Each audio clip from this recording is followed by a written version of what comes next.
Bonjour à tous, bienvenue dans cette nouvelle vidéo. Et oui, comme vous l'avez vu dans le titre, j'ai décidé de vous faire un petit cadeau à quelques jours de Noël et pour vous remercier d'être de plus en plus nombreux sur la chaîne, j'ai décidé de vous offrir ma template Producer. Donc c'est une template qui à la base que je devais mettre en vente pour une dizaine d'euros, et puis je me suis dit allez, je vais faire un petit geste.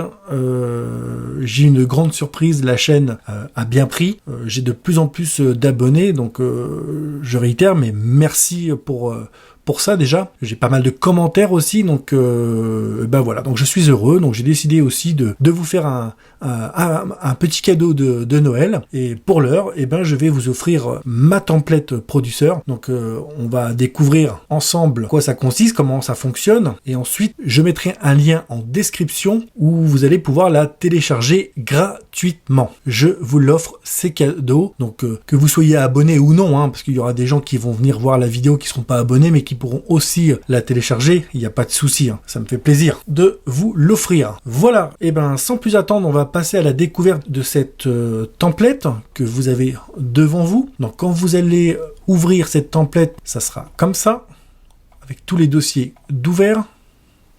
Donc on va voir comment elle fonctionne, cette template. Alors, comme vous pouvez le voir tout en haut, vous avez une piste, donc c'est une piste audio stéréo. Référence track. Comme vous le savez, vous qui êtes pratiquant en MAO, il est important de travailler avec une référence track pour voir si on sonne à peu près pareil qu'un morceau qu'on aime bien, par exemple. Donc, en fait, tout simple, hein, vous prenez votre sample de musique, enfin votre musique, vous la glissez sur cette piste. Ensuite, là, vous baissez soit le son, soit vous la mutez, mais le mieux, c'est quand même de baisser le son, parce que des fois, on fait pas attention, et quand on est en mixage, on joue entre le solo et le mute. Donc, le mieux, c'est de baisser le son à 0. Et une fois que vous êtes en phase de mixage, voilà, vous remontez le son, et ensuite, vous connaissez la suite, vous faites votre mixage, et on essaye de ressembler le plus possible au mixage de la track référence. Donc voilà à quoi elle sert cette première piste tout en haut. Donc si vous ne la voulez pas, hein, c'est simple, hein, il suffit de faire un clic droit et de supprimer la piste, et puis voilà, vous ne l'avez plus. Mais en tout cas, quand vous l'ouvrez, celle-ci s'affiche tout en haut de la timeline. Alors, vous pouvez agrandir comme ça, hein, ça vous connaissez. Pour revenir à l'état initial, comme les autres tailles là, il suffit simplement de se mettre ici et d'effectuer un double clic sur sa souris, sur le clic gauche, et ça reprend sa taille initiale. Ici, vous avez tout ce qui est partie drums, donc les batteries. Plusieurs choses. Alors, soit vous composez avec une loupe de batterie, comme on pourrait avoir sur Splice ou autre. Et dans ces cas-là, c'est cette piste-là qui sera intéressant pour vous, parce que c'est ici que vous allez mettre votre loupe de batterie en fichier wave. Voilà, fichier audio, pardon. Alors, ici, nous avons le bus impact. Donc, c'est ni plus ni moins, voilà, que le VST, le drum pad de chez Presonus. Donc voilà, tout est assigné, hein, avec le kick, le clap, le snare, le hi. Donc là, il n'y a pas de sample, hein. Alors pourquoi j'ai pas mis de sample? Parce qu'il suffit que vous n'ayez pas les samples que moi je peux avoir, et ben ça ne fonctionnera pas. Alors vous allez me dire oui, j'aurais pu vous fournir les samples également. Mais bon, je pense que vous avez vos propres samples de batterie, et ben vous aurez simplement à aller dans parcourir votre ordinateur et récupérer vos samples de kick par exemple, de le mettre à cet endroit-là, hein, vous le prenez, vous le glissez, hein, rappelez-vous, hein, pour les plus débutants d'entre vous, vous prenez votre sample de kick, vous le glissez ici, le clap, le snare, le open hide, voilà, etc. Et tout sera routé dans la table de mixage. Alors pourquoi je l'ai appelé bus impact? Donc on va se mettre sur la table de mixage, parce que vous voyez, ici c'est pas la même couleur. J'ai fait exprès de pas mettre la même couleur pour pas que vous soyez perdu. Donc ça on va le voir après. Là, tout ce qui est en orange marron, ça c'est ce qui est routé au niveau du drum pad. Donc là, si on met un kick ici, eh ben vous aurez le niveau avec le fader, la tranche de console, voilà, qui est réglé sur le kick, le clap, etc. Ici, vous avez un petit dossier. Donc, si vous n'utilisez pas l'impact XT pour faire vos drums, il suffit juste de refermer le petit dossier. Et là, vous avez toujours une piste de kick, de clap, de snare, etc. qui est en rouge. On va voir après quoi ça correspond. Mais en tout cas, l'impact XT, si vous voulez utiliser l'impact XT avec vos différents samples de drum, et ben c'est ici. Et ensuite, pour faire votre mixage, vous ne mixerez pas avec ces faders. Déjà, vous ne pourrez pas parce qu'il n'y aura rien, ils seront vides. C'est d'autres pistes. C'est ici, c'est le petit dossier. Bus Impact. C'est pour ça que je l'ai appelé Bus Impact. Donc, une fois que vous appuyez sur ce petit dossier, ici, vous pouvez faire vos niveaux, voilà, de batterie, faire votre panning et mettre des effets. Voilà pour ce qui en est de l'impact. Ensuite, vous voyez que vous avez d'autres tranches de console rouges avec toujours kick, clap, snare, etc. Ça correspond à ces pistes-là. Kick, clap, snare. Et là, comme voilà, ça vient de s'afficher. C'est à chaque fois un sample one qui est mis sur les pistes. Alors pareil, sur le kick, eh ben vous mettez ici, vous glissez ici. On va le faire après, en cas pratique. Là, on fait un tour vite fait. Là, vous glissez votre sample de kick et c'est réglé sur la note C3. Donc le C qui correspond, pour un petit rappel, à la note Do. Donc C3, pareil, on verra après en cas pratique. Alors là, pourquoi faire comme ça? Alors le kick, c'est pas très intéressant, pourquoi pas, mais voilà. Là où ça va être intéressant, c'est pour ceux qui composent du hip-hop ou de la trap. Ça va surtout au niveau des hi-hats. On va pouvoir jouer sur les différentes, les différentes notes. Vous voyez, si j'ai une ligne de Charlet, là, de hi-hat, je peux descendre pour jouer sur le pitch, on va dire, le pitch, les notes, enfin bref, j'en perds un petit peu mon latin, excusez-moi, des fois j'ai des petits bugs, enfin bref, c'est plus parlant de le faire en pratique, donc j'ai pas forcément les termes techniques tout le temps, mais en tout cas, vous allez voir après au niveau pratique, ça sera plus compréhensif. Donc voilà, donc là c'est tout ce qui est drums, donc tout ça là, c'est des sample one. Et ici, une loops de drums. Voilà pour les drums. Alors, quand vous êtes sur la table de mixage, vous voyez, et que vous refermez votre dossier, hop, c'est aussi caché dans la table de mixage. Donc, pour l'ouvrir, le petit dossier ici, ou alors le petit dossier qui se trouve ici. Ça revient au même. Et ici, petit rappel, vous en souvenez, c'est le bus pour l'impact. C'est volontaire d'avoir changé la couleur, vous vous rappelez. Donc ça, c'est pour les drums. Ensuite, au niveau des basses, c'est pareil. Alors attendez, pour le tuto, je vais baisser un peu ça. Ça sera plus pratique. Voilà. Au niveau des basses, c'est pareil. On a un petit dossier. Donc à chaque fois que vous avez un dossier comme ça avec le fader, vous voyez, qui correspond à celui du bas, en fait c'est l'équivalence pour les autres dos. C'est l'équivalence d'un bus. Donc là par exemple c'est le bus drum et là le bus basse. Voilà. Ça gère le niveau de toutes les basses. Donc comme pour les drums, donc là. Hop, je me suis trompé. Hop, voilà. Ici, c'est pareil. C'est le VST présence qui est fourni avec Studio One. Alors pourquoi j'ai mis présence? C'est parce que sinon ça me posait problème pour les tranches de console. Si je mets juste une piste MIDI vierge sans instrument, on ne la voit pas apparaître dans la table de mixage. Donc c'est pour ça aussi que je fais cette vidéo, c'est pour vous expliquer un petit peu les subtilités de cette template. Donc alors moi je l'utilise pas personnellement, je n'utilise pas le VST présence, mais au moins je sais que tout le monde, enfin tous ceux qui vont télécharger la template auront le VST présence. Donc ça au final on s'en fiche. Mais par exemple vous voulez faire une basse, c'est pour ça que j'ai mentionné un basse MIDI. Vous voulez faire une basse avec un VST instrument, ça c'est pas grave, ça vous vous en fichez du présence. Vous allez chercher votre instrument, par exemple là le mot de basse, vous le prenez, on peut faire l'exemple, on le prend, voilà, et vous le glissez sur basse MIDI, vous relâchez, et ici vous cliquez sur remplacer, voilà, et là vous n'avez plus votre VST présence, mais vous avez votre VST de basse. Vous pouvez mettre ce que vous voulez comme VST, vous voyez. Donc j'ai mis présence, vous avez compris, j'ai mis présence pour que tout le monde puisse, voilà. Je sais que tout le monde l'a. Maintenant, modo basse, peut-être que tout le monde tout le monde ne l'a pas. Je pense que je suis assez clair. Si c'est pas le cas, eh ben déjà désolé. Et puis mettez-moi dans les commentaires si c'est pas clair. Mais voilà. En fait, partout où vous voyez des tracks MIDI, à chaque fois c'est des VST présence. Et à vous après de prendre vos VST, de les prendre, de les glisser sur les pistes correspondantes et de faire remplacer. Voilà pour ce qui est de la track MIDI pour la basse. Et ici, c'est la même chose, sauf que c'est un sample. Toujours pareil, comme pour tout à l'heure les drums, si vous utilisez une loupe de basse que vous avez chopée sur internet ou encore une fois sur Splice, et ben vous la glissez ici. C'est une piste audio, stéréo, hein, vous pouvez la mettre en mono bien sûr si vous le voulez. Et bien sûr, hein, je me répète, à chaque fois qu'il y a une piste dans votre projet qui ne vous sert pas, et ben c'est pas grave. Un petit clic droit, supprimer, et voilà, on n'en parle plus, elle est plus là. Petite particularité, sur les pistes d'instruments MIDI, pensez bien à cliquer sur supprimer la piste et l'instrument. Parce que si vous cliquez que sur supprimer la piste,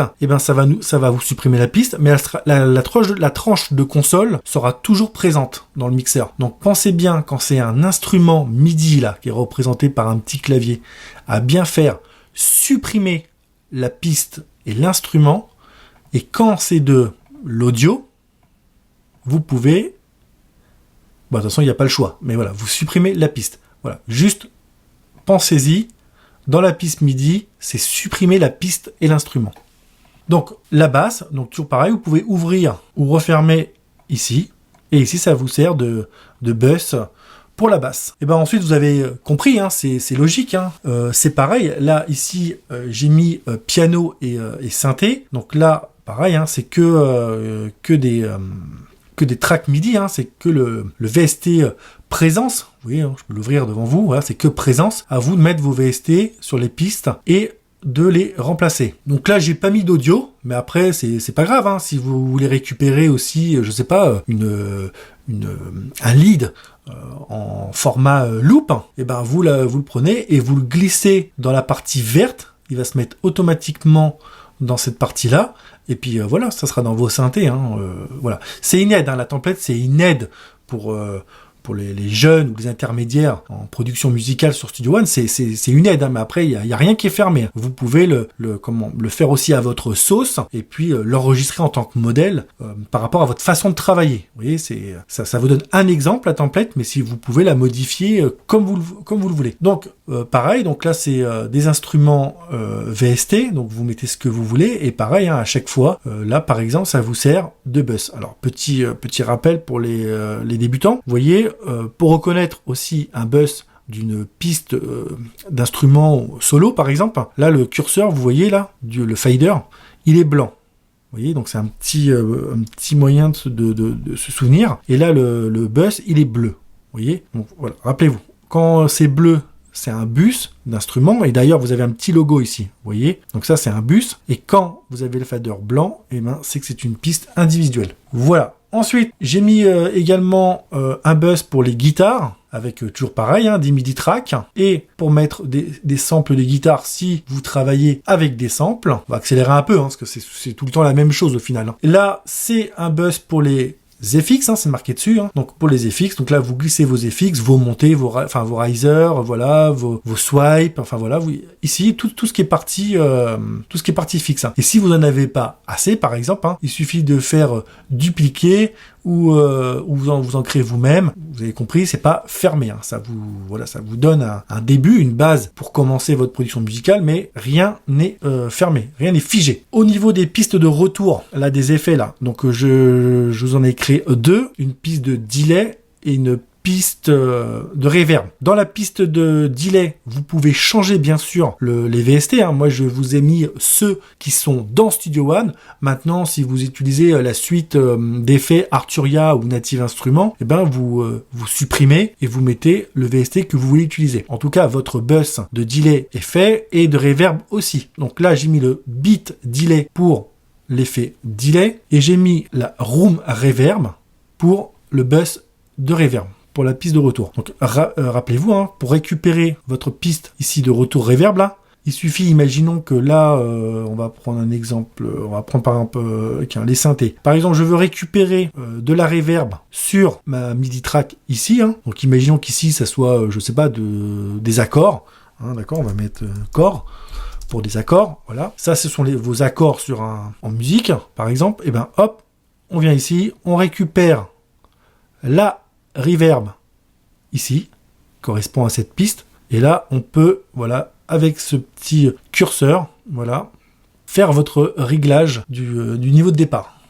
Voilà, vous pouvez double-cliquer pour agrandir la page pour mieux voir. Une fois que vous avez fini, vous double-cliquez, ou non, vous cliquez dans le vide, pardon, vous cliquez dans le vide ailleurs, et ça se réduit. Au niveau de la piste master, donc comme pour moi, je vous ai mis en premier un limiteur, voilà, pour pouvoir préserver vos oreilles, votre casque, votre système d'écoute. Je vous ai mis un level meter pour avoir un petit œil sur le niveau et sur la corrélation de votre production musicale. Et je vous ai mis, alors moi j'utilise le SPAD, mais pour vous, pour que tout le monde l'ait, je vous ai mis un petit spectrum meter de chez Presonus, de Studio One. Alors les barres de macro, elles sont ici. Alors je les ai volontairement désaffichées. Ça se dit, des affichés, enfin je les ai réduits, parce qu'en fait, si je vous l'enregistre comme ça, la tempête, il va y avoir un problème, parce que vous ne l'avez pas cette barre. Donc ça cause des petits problèmes, donc j'ai préféré, hop, l'enregistrer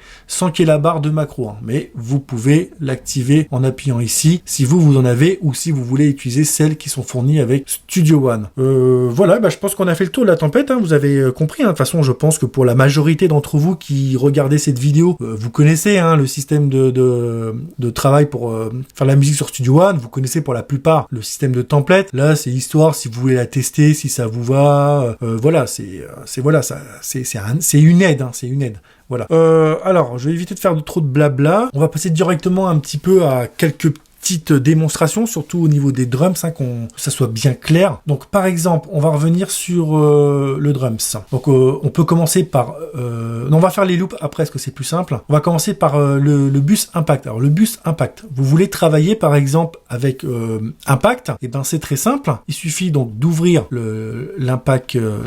On va enlever la fenêtre là du mixeur. Voilà. Et ensuite, on va aller chercher donc des samples de batterie. Donc là, je vais baisser un petit peu pour les oreilles.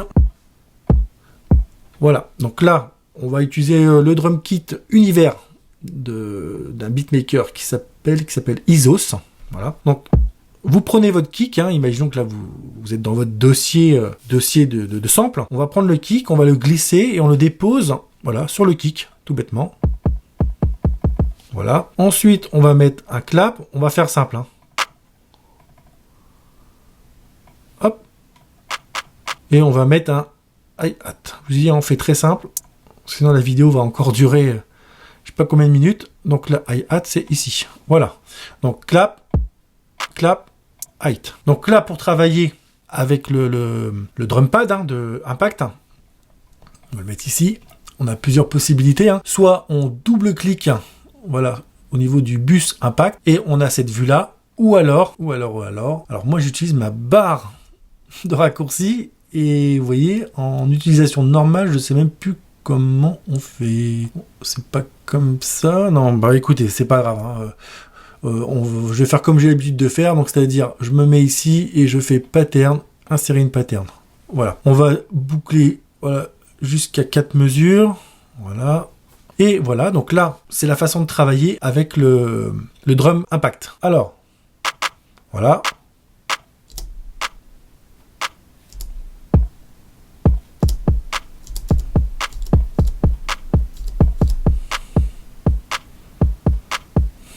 Voilà, le snare, on va se mettre, tac, un 8e, hop, je me suis planté, pardon, hop, le hi-hat, il est ici, on va se mettre sur un 8e, on recommence, faire un petit roll à la fin,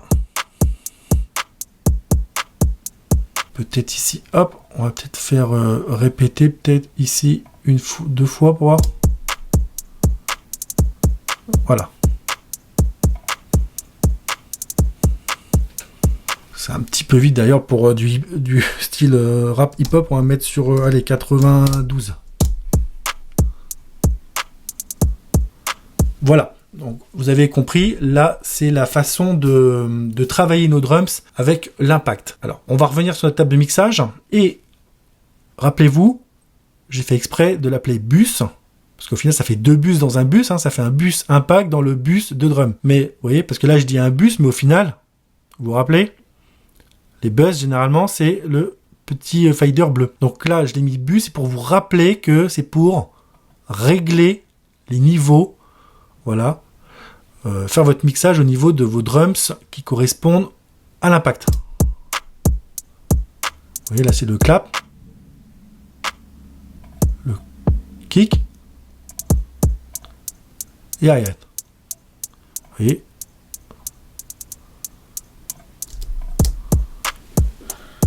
Donc vous avez compris. Là, c'est la façon de travailler. Et après, oui, donc une fois que vous avez fini votre mixage sur votre Impact XT, hein, vous refermez ici. Hop, et après, je vous conseille de pas, pour pas vous mélanger les pinceaux, de pas utiliser le bus drums Impact. D'accord, on va le remettre à 0, mais plutôt celui qui est en bleu, le bus général qui va gérer. Alors sauf, bien sûr, c'est logique, sauf si vous utilisez et l'impact et les sample one et une loops en même temps. Dans ces cas-là, oui, effectivement, il faudra faire et avec le bus impact et le bus drums. Mais attention, quand vous allez jouer sur celui-ci là, le buzz drum, si vous le baissez, ça va baisser également le niveau de celui-ci. Alors pas sur la tranche de console, mais au niveau du son, parce qu'il est raccordé. Enfin, je sais pas si c'est assez clair, mais vous m'avez compris. Après, normalement, soit vous travaillez avec l'impact, soit vous travaillez avec des samples, soit vous travaillez avec une loupe. Enfin, voilà. Après, je vous dis, si la tempête vous correspond pas, vous la supprimez et puis voilà. Donc, mais en général, si vous utilisez que l'impact, ne jouez pas avec ce fader là. Vous jouez directement avec celui-ci. Pour pas vous embrouiller, vous réduisez et là vous jouez avec le fader qui va gérer le son général de vos drums. Voilà, alors pour ceux qui connaissent pas la petite manie, qui me voient remonter vite le fader, en fait quand dans n'importe quel réglage sur Studio One, vous voyez, pour venir à l'état initial, donc là en l'occurrence 0, c'est commande, ça doit être contrôle chez Windows, commande et clic gauche. Et hop, vous voyez, peu importe où je suis, commande, clic gauche et je reviens à l'état initial du fader. Voilà, c'était un petit tips. Donc ça, voilà, ça c'est pour l'Impact XT. On va le supprimer. Maintenant, le kick, c'est pareil. Si vous voulez travailler avec des samples directement avec le sample one, c'est pareil. On va reprendre. Alors, tant qu'on est là, on va prendre le height. Le hat, il est ici. On va prendre le hat, on va le glisser sur la partie noire. Et rappelez-vous, comme je vous ai dit au début de vidéo, c'est la lettre C3. Voilà. Et ainsi de suite. Pour le kick, hop, vous allez sur kick. Et où le kick, il est là. Hop, on le met. Voilà. Et vous voyez, pour créer une ligne de kick, on double-clique. Alors, petit tips, je ne sais pas si je l'ai déjà dit, mais dans une vidéo précédente, mais quand vous faites un double-clic pour créer une région MIDI, c'est en fonction de la taille ici de la loupe. Alors, je crois qu'elle soit allumée ou éteinte, ça ne change rien. Vous voyez, par exemple, si je la mets sur 2 mesures et que je double-clique, hop, ça va me créer une région MIDI sur 2 mesures. Si là, je fais sur 4 mesures, si je double-clique, ça me crée une région MIDI directement sur 4 mesures. Voilà, je ne sais pas si je l'avais déjà dit, mais c'est un petit tips à connaître. Donc le kick, non justement, on va le laisser. Et là, par exemple, on se rappelle la lettre C3. Donc on se met, hop, sur C3, on peut tout sélectionner. Et appuyer sur la lettre D de votre clavier. Voilà. Et là, on a notre piste de kick. On va remettre un peu plus rapide.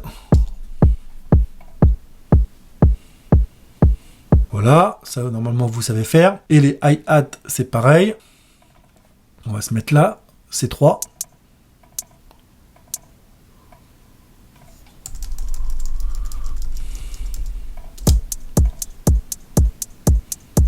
Alors, vous voyez, pourquoi il est bien aussi de faire ces drums comme ça, c'est que par exemple, là, ici et ici, par exemple, je vais les jouer un peu moins fort. Et je vais jouer sur les différentes notes. Et regardez le petit effet sympa. Je vais me mettre en solo. Voilà, et ça avec l'Impact XT, alors c'est plus difficile à faire, moi j'ai pas trouvé la manip, peut-être qu'il y en a une, mais en tout cas j'ai pas trouvé la manip, mais en tout cas c'est pour ça que des fois c'est intéressant aussi de faire ces drums comme vous voyez à l'écran. Donc voilà, ça c'est si vous voulez travailler directement, alors oui, alors si, un autre petit tips, enfin un tip, c'est pas un tip, mais pour ceux qui sont débutants sur Studio One, quand vous allez ici, parce que là vous allez me dire, Chris, ouais ok, c'est bien, mais là je vois ma ligne de hâte, mais je vois plus ma ligne de kick. Vous voyez? Eh bien, si, on peut. Il suffit de venir ici, là, sur le petit carré, là, liste des pistes, et là, vous pouvez afficher. Alors là, ça va pas le faire parce que je suis tous en lettre C3. Alors, pour l'exemple, je vais faire un petit contrôle, voilà, et je vais monter. Voilà. Hop, donc là, ça fait dégueulasse, c'est normal, j'ai monté d'une octave. Mais pour voir la piste du kick en même temps que celle des hi-hat, vous voyez, il suffit du coup, on recommence, d'appuyer sur ce petit carré et d'appuyer sur kick. Et vous voyez en translucide, là, en arrière-plan, vous voyez votre kick. Donc voilà. C'était encore un tips, mais ça permet, parce que c'est vrai que comme ça, c'est pas évident de composer ces drums. Donc, alors moi maintenant, je le fais à l'oreille. J'imagine comme beaucoup qui ont l'habitude le font à l'oreille, mais quand on débute, si on veut un côté visuel, on peut sélectionner, bon là il n'y a rien, mais on peut sélectionner les pistes et on voit les placements de nos différentes de nos drums sur les différentes pistes qu'on a créées. Voilà. Donc ça, non, je vais le laisser, j'enlève le kick, et ensuite je ferme cette fenêtre-là, pardon. Voilà, donc ça c'est si vous voulez composer comme ça, et donc la dernière façon de faire ces drums, c'est d'utiliser une loupe. Donc pour ça, on va utiliser Splice, qui est fourni avec maintenant la nouvelle option dans Studio One. Maintenant, c'est mieux d'avoir un compte. Perso, j'ai un compte. Alors, je sais pas comment ça fonctionne. Alors, j'ai pas encore creusé la chose, mais dans Splice, donc j'ai un compte avec un certain nombre de crédits, et en fait, ça fait quelques jours que je m'amuse avec le Splice qui est intégré dans Studio One, et en fait, j'utilise les samples à foison, j'en utilise plein, et quand je vais sur mon compte, et bien en fait mes crédits sont pas retirés. Donc je sais pas comment ça fonctionne. Est-ce qu'il y a un partenariat avec Presonus et pour l'instant c'est illimité les samples? Je ne sais pas. Ou c'est un bug informatique, je ne sais pas du tout. J'ai rien, voilà, il y a rien de craqué, il y a rien de sinon je vous le dirai pas sur cette vidéo, mais il y a rien de craqué, mais je sais pas. Donc si quelqu'un connaît la réponse, je suis preneur dans les commentaires. Mais en tout cas, ça fait quelques jours que j'utilise les samples de Splice à partir de la fenêtre de Presonus, enfin de Studio One, pardon, et ça me les enlève pas de mes crédits. Donc je sais pas. Par contre, quand j'utilise mon compte directement, quand je récupère un sample directement de mon compte, là ça me les retire. Mais quand je vais récupérer un sample, comme là on va voir sur Splice, et ben par contre ça me le déduit pas. Donc je sais pas. Si quelqu'un connaît la réponse, je suis preneur. Donc bref, on va revenir. Donc là, si on veut travailler avec une loupe, et ben c'est très simple. On va aller chercher des drums. Donc je me suis mis 93 pour chercher une petite loupe de drums un peu hip-hop. Genre, on va prendre les hip-hop. Voilà, on va écouter. Ok, ça me convient. Alors, c'est simple, on vient la glisser sur notre drum loop, on relâche. Donc là, Studio One télécharge sur Splice la loops. Et là, je vais pas vous faire voir mon compte perso, mais vous pouvez me croire sur parole, j'ai un compte que je paye tous les mois pour Splice, et ça me décompte pas les... Et j'ai même essayé d'exporter mes projets. Et en exportant mes projets, j'ai quand même la loupe. Alors, je sais pas.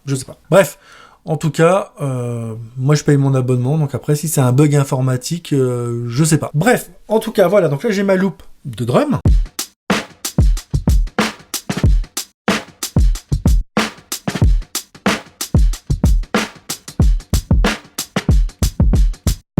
Parfait. Donc, comme vous pouvez le voir, dans le mixeur, ou que ce soit ici, on voit drum loop.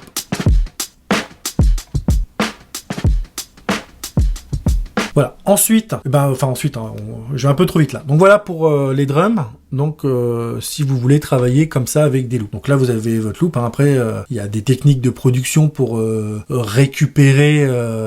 Parce que là vous allez me dire oui ok c'est une boucle mais ça va être chiant à travailler. Pas tant que ça parce que Studio One c'est bien pensé. Là par exemple si je fais un clic droit il me semble.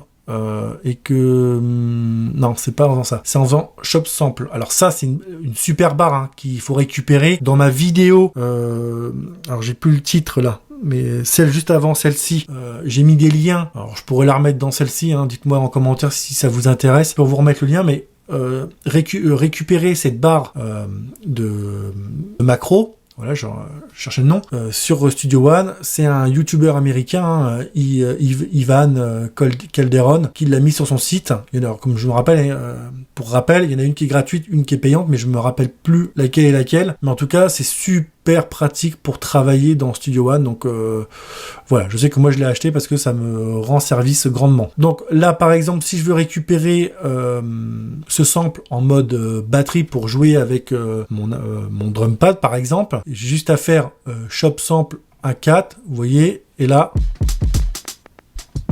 donc là, il faut faire quelques réglages, mais là, par exemple, le kick, et là, le kick, la snare, pardon, et vous voyez, avec votre drum pad, ou avec, en créant une pattern, vous avez votre drum kit tout fait. Donc là, notre petite loupe de batterie. Rappelez-vous, hein, le petit tips, bon là, c'est le nom du sample, mais si vous voulez que c'est le même nom qu'ici, il suffit de faire, alors, G ou commande ou CTRL B. Bon, je vais pas avoir la réponse parce que je vous entends pas, mais là, c'est CTRL B, parce que c'est un sample audio. Hein, rappelez-vous, si c'est du MIDI, on appuie sur G pour grouper et que ça prenne le même nom. Par contre, quand c'est de l'audio, c'est commande ou CTRL B. Voilà. Donc maintenant, on va aller chercher, j'accélère un peu, hein, je parle beaucoup. Maintenant, imaginons, on veut une petite basse, toujours en fichier audio. Et ben on va aller chercher ça. Donc pour l'instant, on n'a pas de tonalité, donc on peut prendre ce qu'on veut. Basse, électrique, acoustique, voilà, acoustique. Allez, on va voir ce que nous propose Splice Loop. Alors, je sais pas si vous entendez, vous, avec votre système d'écoute, hein, parce que les basses, c'est pas facile. Sinon, mettez un casque, ou alors je vais prendre une plus prononcée. Alors non, le plus simple, c'est qu'on va pas faire ça, parce que la basse, c'est chiant. Ça va pas forcément s'entendre sur tous les systèmes d'écoute. Donc on va prendre plutôt, allez, un lead, ça ira bien. On va prendre un loop.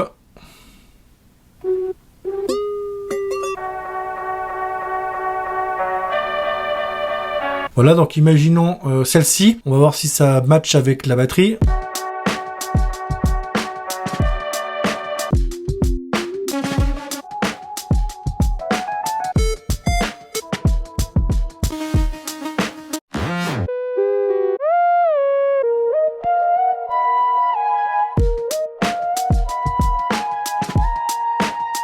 Voilà, bon, imaginons hein, que vous aimez bien cette loupe. On la prend. Et on vient la glisser, du coup, bah oui, je devais chercher une base à la... Donc voilà, on va le mettre là, mais hein, vous imaginez bien que vous le mettez pas dans basse, mais vous le mettez plutôt dans les keys et les synths là. C'est juste pour l'exemple, pour vous montrer ce qu'on peut faire. Voilà, et là, donc Studio One, hein, tout est bien fait, hein. Le time stretch, tout est nickel. On va écouter.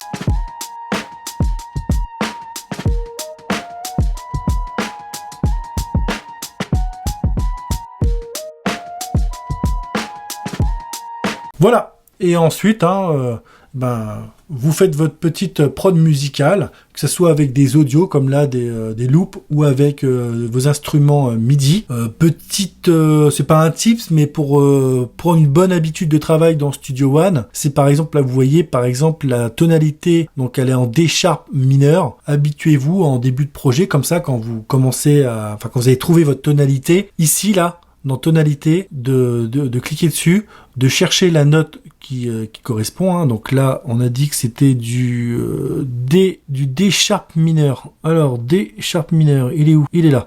D sharp mineur, voilà, hop, vous enregistrez votre projet et comme ça quand vous l'ouvrez, si vous avez un doute, parce qu'il suffit là par exemple que vous fassiez CTRL B et que vous n'avez plus le nom du fichier, vous dites mince, je suis dans quelle tonalité, hop, vous regardez, ah oui, je suis en D sharp mineur. Voilà, donc c'est une petite habitude de travail à avoir. Voilà, bah, je pense que j'ai assez parlé, je pense que voilà, c'est assez explicite comme template, elle est simple. Si vous avez des questions, n'hésitez pas, hein, vous avez la partie commentaires et je vous répondrai dans l'espace communauté. Enfin, si c'est juste 2-3 lignes, je vous réponds en commentaire, mais s'il faut que je vous explique avec un petit visuel, une petite capture d'écran ou même une petite vidéo, je vous le mettrai dans l'onglet communauté. Voilà, en tout cas, eh ben cette petite template, je vous l'offre, c'est cadeau, c'est mon petit cadeau de Noël. En tout cas, je vous remercie d'avoir regardé cette vidéo et puis moi je vous dis à très bientôt et puis si on se revoit pas d'ici là, je vous souhaite de bonnes fêtes de fin d'année. Allez, salut!